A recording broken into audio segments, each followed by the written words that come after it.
তাহলে তার মত মানেন, তাকে কেন মানেন না?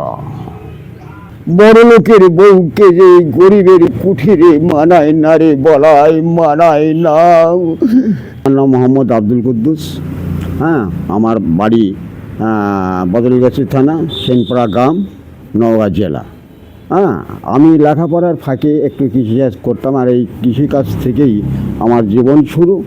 এবং আমি একটু ছেলেমেয়েদের বিনোদনমূলক দেওয়ার জন্য আমি একটু বই বোমেট করতাম। হ্যাঁ, এই বোমেটগুলো যেমন আমার ছিল, এটা কি বোমেট আমি বলি, শুনেন আপনারা। হ্যাঁ, ধর্ম কি আপনার পিতৃ স্বরে কেড়ে নিয়েছে, বাঙ্গের স্বরে কেড়ে নিয়েছে আপনার মনুষ্যত্ব।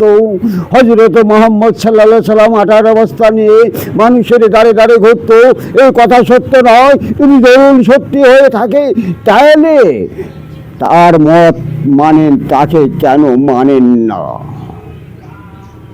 আপনি জানেন, কাল থেকে আমি আপনার জিনালো হাজতে বন্দি, এক ফোঁটা জল চেয়েও আপনি আমাকে দেননি।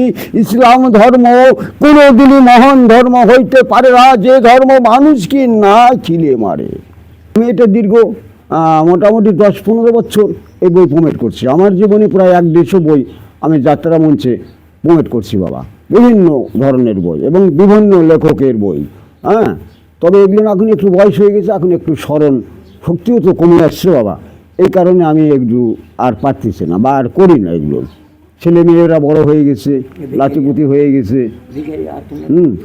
যেমন ভিখারির আর্তনাদ যেমন বলছে, হ্যাঁ, গরিবের আর্তনাদে যেমন একটা ডায়লগ বলতেছে, একটা গরিব ভিখারির মেয়ে রাজার ছেলেকে ভালোবেসে বিয়ে হয়েছে, তারই একটা ডায়লগ।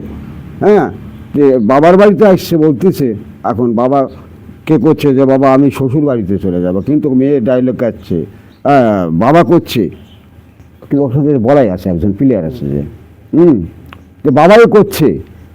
হ্যাঁ, ওকে যেতে দে রে বড়াই, ওকে যেতে দে। ওই গরিব, ওই বড় লোকের বউকে যে গরিবের কুঠিরে মানায় না রে বলাই, মানায় না। তাই আজ ও থাকবে রাজ কাছারিতে, রাজভোগ খাবে, রাজ গাড়িতে আদার আজকাছারি করবে, রাজবাড়িতে রাজার হালে থাকবে। এই গরিবের ঘরে এই কাঁচা মরিচারি পন্থা খেয়ে কেন মরবে, কেন মরবে? ওকে যেতে দিয়ে বলায়। এই যে আমার এই কণ্ঠগুলো পুরো আমার জীবনে জায়গা পড়ছে। হ্যাঁ, আমি এই পথ করতে আসছে, আমার সংসারের কিছু অভাব অনটন দেখা দিয়েছিল। তারপরে আমার এই যে বুকের যে ব্যথা মানে হয়ে গেছিলো, হ্যাঁ, কণ্ঠ এই যে কম বেশি হয়তো হচ্ছিল, টানা নিচা করার। এই জন্যই বাবা আমি খুবই মানে ইয়ের মধ্যে ছিলাম। হ্যাঁ, পরে ছেড়ে দিলাম। এই জন্য যখন আমার ছেলে মেয়ে বড় হয়ে গেল, হ্যাঁ, ছেলেমেয়েরা বুঝতে শিখলো, তাদের চোখ মুখে লজ্জার ছাপ ফুটে আসলো। হ্যাঁ, এই তখন থেকে আমি এই গান বাজনাকে ত্যাগ করে আমি বাউলের মধ্যে গণ্য হয়ে বায়াত গ্রহণ করে আমি আজ এই বাউল ধর্মে ধর্মিত বাবা।